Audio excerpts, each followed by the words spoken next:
Jaromir cracked his scarred knuckles and gazed down the vale below him. Pinpricks of flickering light broke the floor of darkness, the only signs of the Outland Lodge that stood in the valley's center. Dawn was still hours off, but he could not sleep.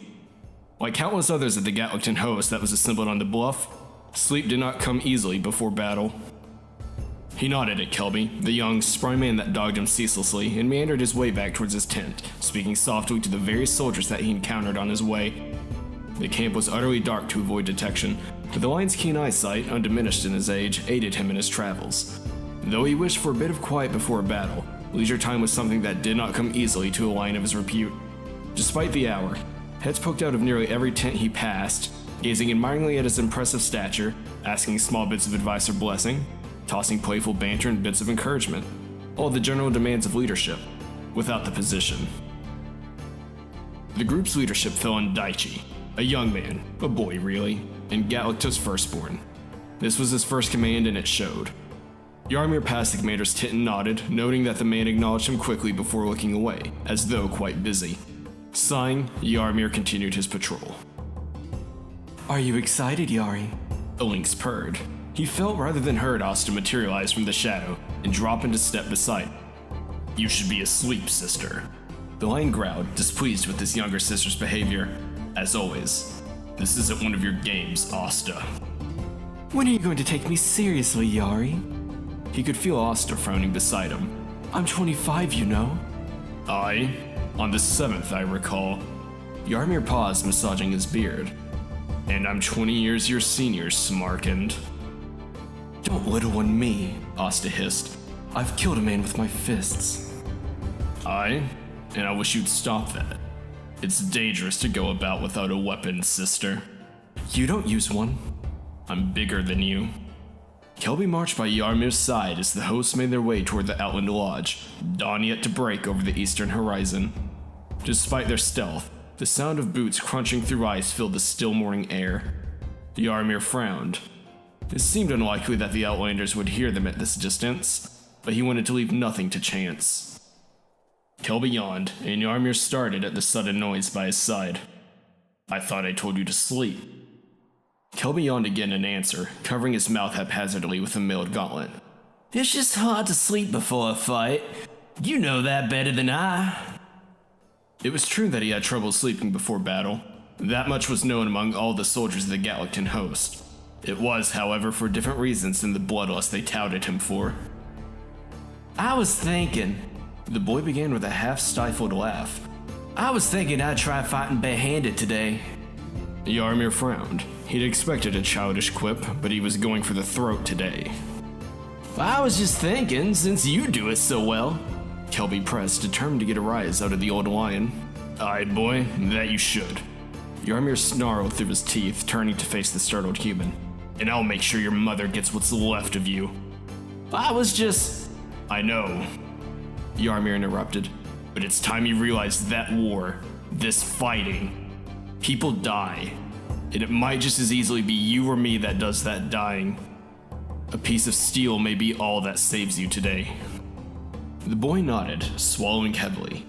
Jaromir couldn't fault him. He'd been at least as reckless as Kelby when he was 16. But you?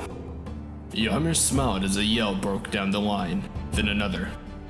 I'm an old lion, Kelby. And a lion fights with his claws. The sun had crested over the trees to their right, casting a scattering of brilliance across the crystalline path that led to the Outland Lodge before them. The sun sparkled and refracted beautifully on the snow, in mail of the assembled fighters, and the stillness of the morning was broken by the sound of drums and horns, the pounding of feet, and the hoarse yells of warriors. Stick close, boy. The host broke into a run, descending upon the frightened defenders, a wave of iron and leather. I'll show you how a lion fights. Jaromir's stride and impressive stature lent him a spot on the van. As such, he led the tide of warriors as they crashed into the feeble defenses the Outlanders had raised. Arrows rained upon them as the fighters reached the rudimentary barriers that had been erected between houses, hoping to buy enough time to whittle down their impressive numbers. A few men fell to his sides, but Jaromir pressed on as the arrows bounced off his breastplate and thick hide. He bared his claws and roared as the inconsequential arrows struck him. He approached the main gate at charging speed and lowered his shoulder, bracing for impact. He knew that this would be the most heavily defended point, as it was the widest entrance into the small lodge. The longer they faced the hail of arrows that pelted them from above, the less effective they would be when they were able to fight. Jaromir grunted as his shoulder struck the wooden gate with a crash. Something splintered on the other side, and he heard men's shouts as they moved to fortify the barricade. He backed up, then turned and charged again, roaring with strain as the gate again shook back on its hinges, but managed to hold against his effort. "Focus fire on the ram," came a voice from inside. "There's just a single lion down there." "Kill him then!" Jaromir smiled through his strain. He knew by the sounds the gate was making under the force of his blows that this hit would be the last. He signaled to Daichi, then lowered his shoulder to smash into the barrier a final time, roaring with satisfaction as the mass of timber and iron splintered and fell inward onto the reeling defenders that had braced the door from within. By the gods! A man stood helpless as Jaromir caught him under the chin with a swipe from his massive paw, sending his head careening into the massive defenders beyond. The body toppled lifelessly as Jaromir charged the massive defenders, roaring. Jaromir reaped as he walked, using his paws as blades to cleave a bloody swath through the tide of defenders that blocked his path. He did not relent, and he did not turn to see how his fellows were faring. Such was his way, his duty. His goal was to kill the Shoha, to end this violence outright. He could worry later. The tide thinned as he cut his way to the Shoha's hut, until, finally, it was just the leader herself and 4 honor guard that stood before him. "You have fought valiantly, Felian." The Shoha choked through poorly constrained tears. "I am afraid that I must end this fight, however." The woman sighed and hefted a battle axe. Her soldiers drew their blades and advanced toward the lone giant, themselves 2 Felian and 2 men. Jaromir bent his head in respect, still several heads higher than the Shoha while bowing, and advanced, taking the guards unaware. A blade flashed to his right, and he dodged narrowly. Utilizing his momentum, he swung with his massive paw, crushing the leftmost defender's shield beneath his bulk. The man tumbled into the house behind him, motionless. The Felians attacked in sync, and as Jaromir stove in the helm of one, he noticed that they must be twins due to their features. The Felian's brother roared and advanced recklessly, falling quickly to a rending slash to his naked throat. The final man stood fast before Shoha, his fear bubbling forth from his very core. He shook, holding his blade uncertainly, then advanced with a cry. Jaromir smiled at the man's bravery. They both knew his fate, but the man had advanced anyway. As he turned to face the Shoha, the last honor guard lying crumpled at his feet, Jaromir roared. He advanced, though the woman stood uselessly before him, her battle axe worthless in frozen hands. He advanced, though tears streamed down her face. He advanced, though tears streamed down his own. Jaromir walked slowly toward to the gate, the blood of the fallen Shoha still fresh on his claws. The Galectin host had made short work of the Outland defenders, and of the fallen that littered the battlefield he recognized few. He spied Daichi ahead, dispatching a young man armed with a pitchfork, and made his way towards him, nodding at the various warriors that weaved in and out of battle before him. His job here was done. That, the warriors knew, and none expected Jaromir's intervention in their struggles. Such was not the way of Galectins. Daichi hailed him as he approached, cleaning the gore from his blade. "So, you've slain him then?" "Her? Aye. She fell valiantly, as befits a Shoha." "Good." Daichi frowned. "I'd hoped to do the honors myself. The men expect you beside them, sir." Jaromir smiled. "And that you've done admirably. It is my place to cut the head from the Ice Eater." "But still," Daichi sighed. "You're right. Without their leadership, they're lost. Just as without you, you did well today, Daichi. Your father would be proud." Jaromir turned from the Bear's commander and stopped a passing soldier. "Have you seen Kelby and Asta?" "They were to the west, by the breached gate there." Jaromir clapped the man on the shoulder and continued on his way, barely noticing that Daichi made to follow him with a host of seasoned veterans, his own honor guard. Jaromir turned his head from the battle that raged before him, instead focusing on picking the easiest path towards the western gate. He hoped that he would not encounter any resistance on his way. Now that the bulk of the defenders had fallen, the Galectin host had moved on to the women and children of the Outland Lodge. This was the reason that their defenders had fought to the last man. It was not the Envaran way to spare their enemies, and the only prisoners they took were to be used as slaves. or worse. He sighed as he watched their soldiers pick through each home, dragging the women and children into the street, sorting, and using those that they saw fit. This was the side of war that he had the least stomach for. As he approached the western gate, his journey punctuated by the sounds of distant screams and crying, he saw his sister.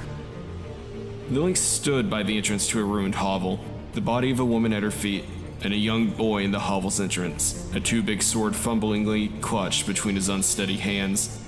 Behind him, a small girl sobbed uncontrollably, clutching at his legs and crying for her mother. Asta laughed as she beheld the scene before her. She kicked viciously at the dead woman as she laughed, fueled by the anguish of the two children before her. To her sides, other Galactan soldiers watched, laughing and cheering her on. Jaromir frowned as he broke into a jog, then a sprint.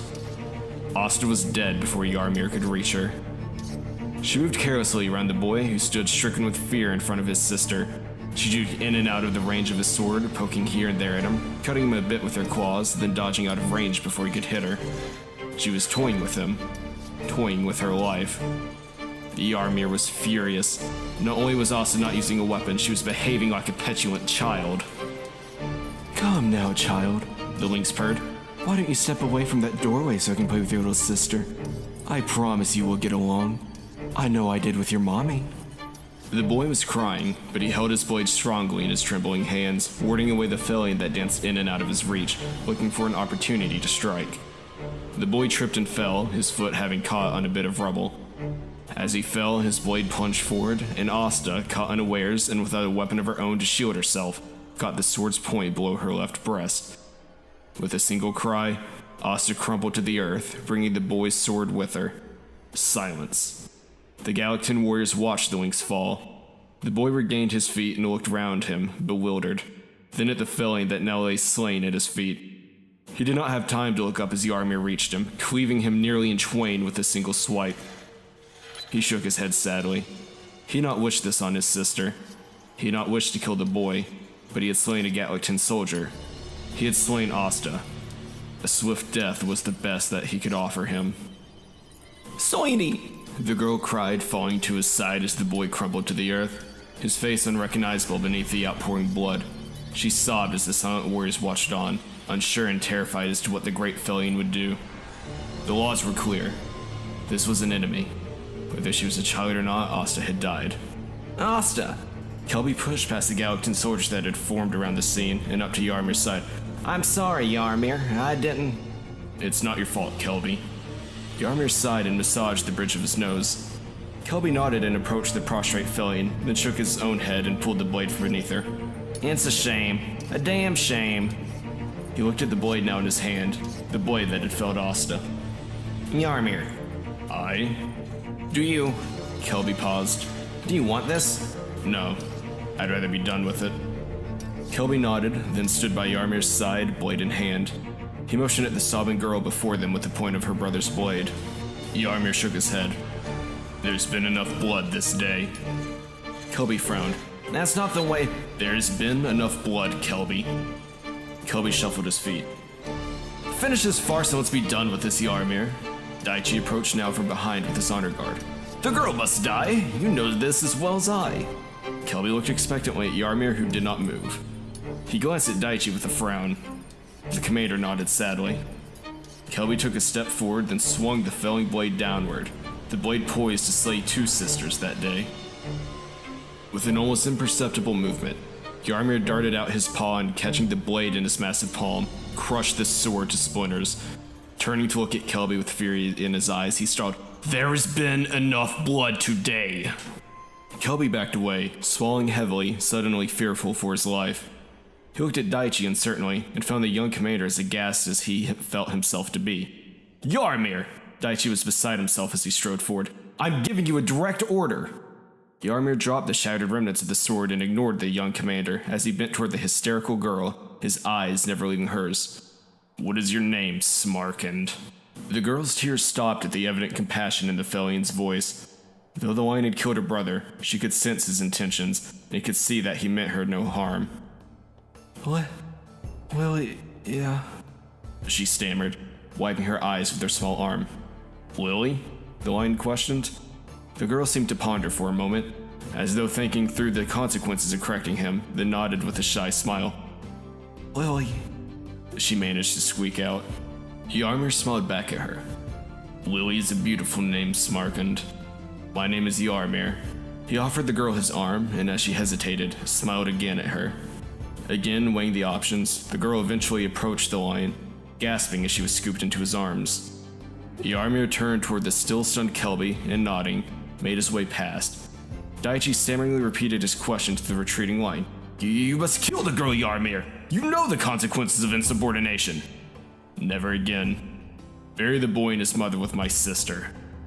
The lion walked with the small girl in his arms past the Galactan soldiers, past the stupefied commander toward home, turning away from the battlefield, determined never to return. And this was another Lore of Aetherforged. Hopefully you enjoyed, and if you have any suggestions on what to do next or what I could make better about this, feel free to comment below.